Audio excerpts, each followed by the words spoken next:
If is the new John Krasinski directed film, and I just got out of seeing it this evening.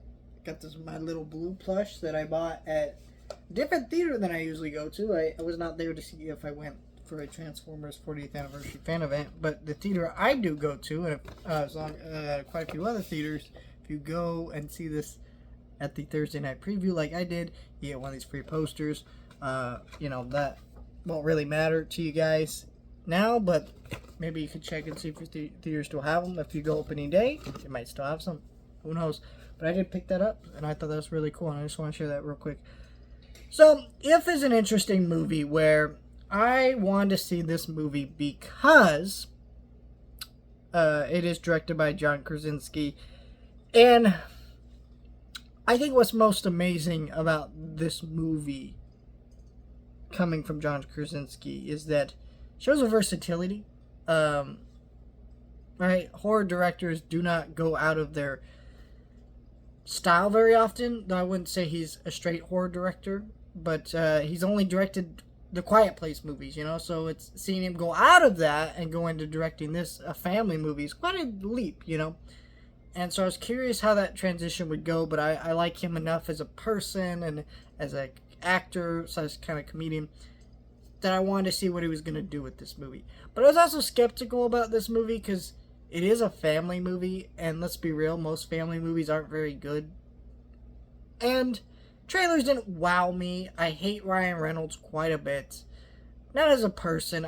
I'm sure he's a nice guy, but he is in too many movies for being someone I would deem so lacking in the talent to be someone that has the right to be in so many movies.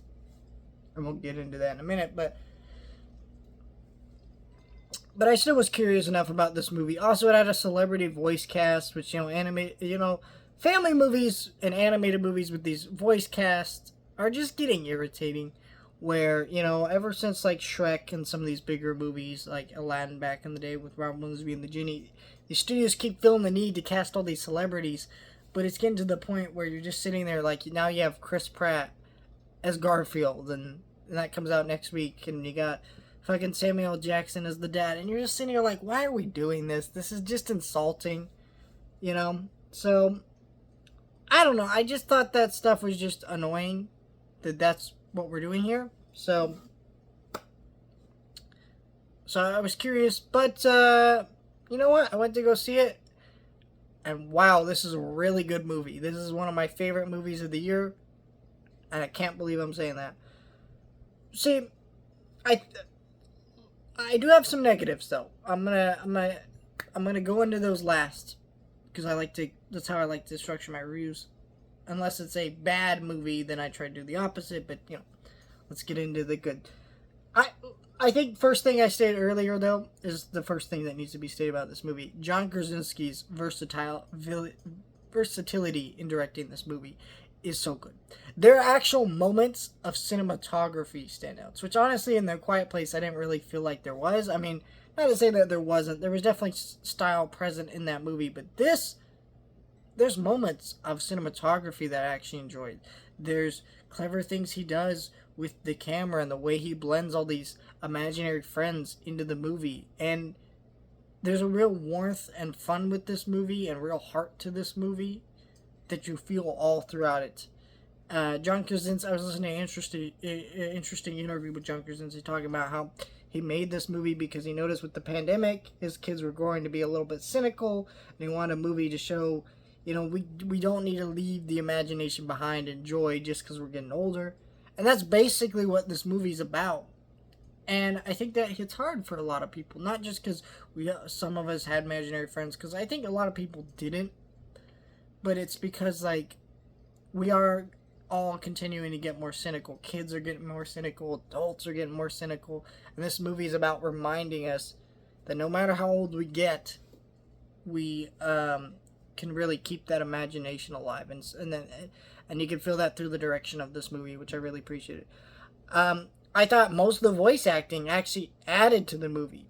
Steve Carell actually was the perfect person to be Blue. And a lot of that stuff was really well done. And I also think a lot of people make Foster's Home for Imaginary Friends comparisons. You know, it is about rehoming imaginary friends. There's a main character named Blue.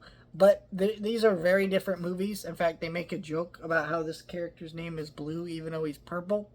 And that's a joke made in the movie. So there's a whole reason for that. So it's not just like they're ripping off that character's name. There's a whole joke within that.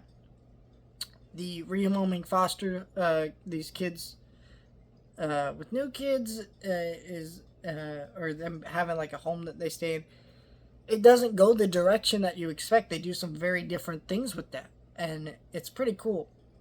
Especially with where they go in the second act with that. I also think this our new main lead in this movie was it Kaylee Fleming.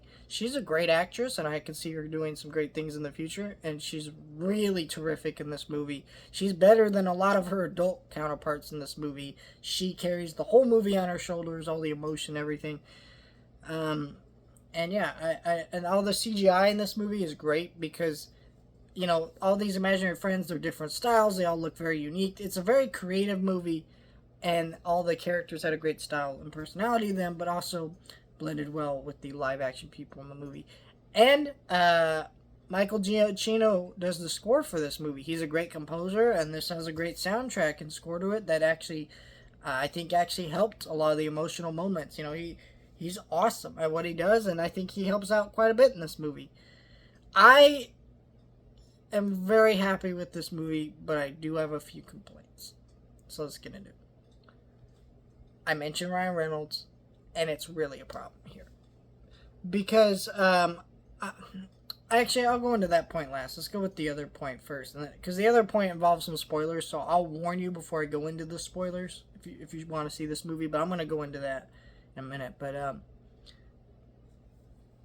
I think that this movie needed to be cut down a little bit. There are moments where even though I felt like the movie was really good and I was still with it throughout the entire runtime, there were definitely a couple moments where I said, we're kind of repeating a couple scenes here. This could have been trimmed down a little bit. This is going on a little too long. There's a couple scenes that went on way too long, and just certain gags that were repeated a little bit too much.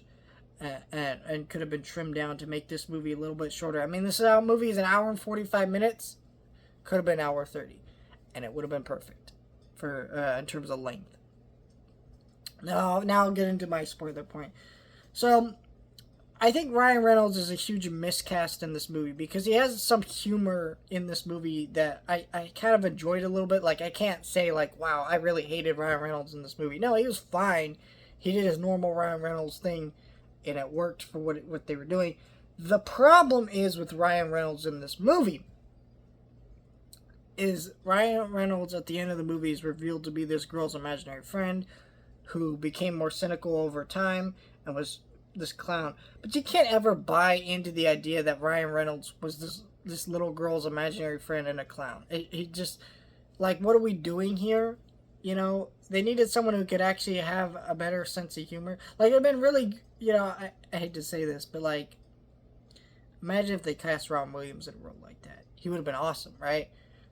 But someone like that who has a better comedic energy that can pull off the cynical side, but also make you understand, oh yeah, this character is a clown, you know, and has that sense of versatility to him. Ryan Reynolds is just not that person. You know, even though I didn't hate him in the movie and I enjoyed some of his lines and had some enjoyment with that, there was still part of me going, why are we casting him? Because he's clearly not the best person for the role. And that remains the truth with all of Ryan Reynolds' movies, other than the Deadpool movies. Like, why do we keep casting this dude in so many movies? It's really getting fucking irritating, and I'm really damn tired of this shit. I really just am, guys. I can't stress this shit enough. Stop casting Ryan Reynolds in these fucking movies, man. Stop it.